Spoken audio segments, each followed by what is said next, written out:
Welcome to a special off-season edition of the Redhawk Talk.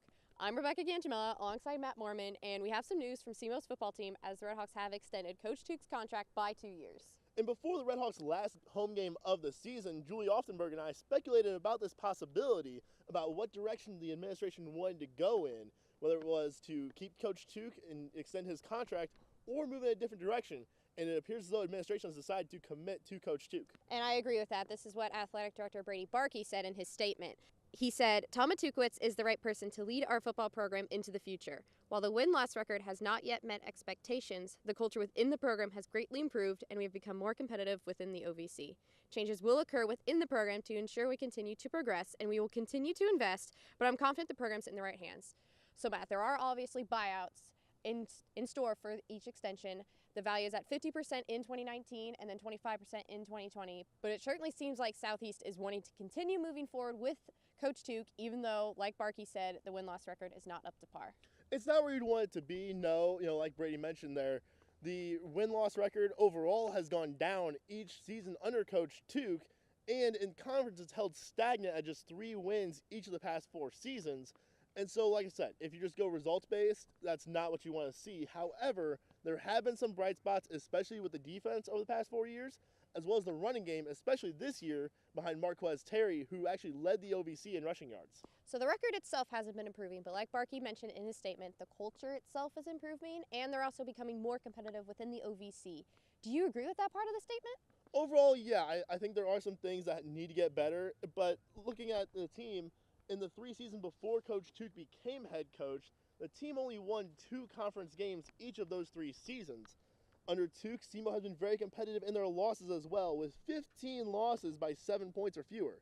That's exactly half. That means half of the team's losses under Tuke have been by just 1 possession.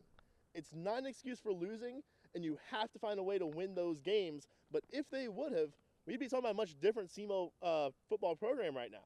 Well, you mentioned the past, and it's worth noting that since SEMO became a Division I program, they've had only 4 coaches, and all of the previous 3 were given at least 6 seasons. And with this extension, that would give Coach Tuke a total of 7, so putting him right in that range. And this extension does seem to fall in line with that standard that has been set by the other coaches. It does, and as we mentioned before, the buyouts are kind of a typical thing. Those are common with coaches' contracts. So I don't expect anything to happen there. I foresee administration sticking with Coach Tuke for at least the next 2 seasons, giving him that opportunity to really build the program the way he wants to keep on building it, and bring in recruits that he wants to bring in and also try to develop those recruits. Well, recruiting is a big part of building a program, and keeping your coach would bring some stability, but there are other factors that go into bringing in recruits. We've seen Southeast, along with the city of Cape Girardeau, commit $1.8 million to Kappaha Field for the baseball team, and they've recently upgraded the softball complex as well. For the football team, Holcomb's Success Center's weight room underwent $500,000 worth of renovations that was completed in January of 2016.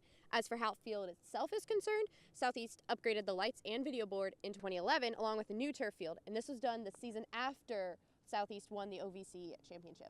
And those are all great. Houck Field is in very good condition as far as those things are concerned. However, this is still a stadium that was built in 1930.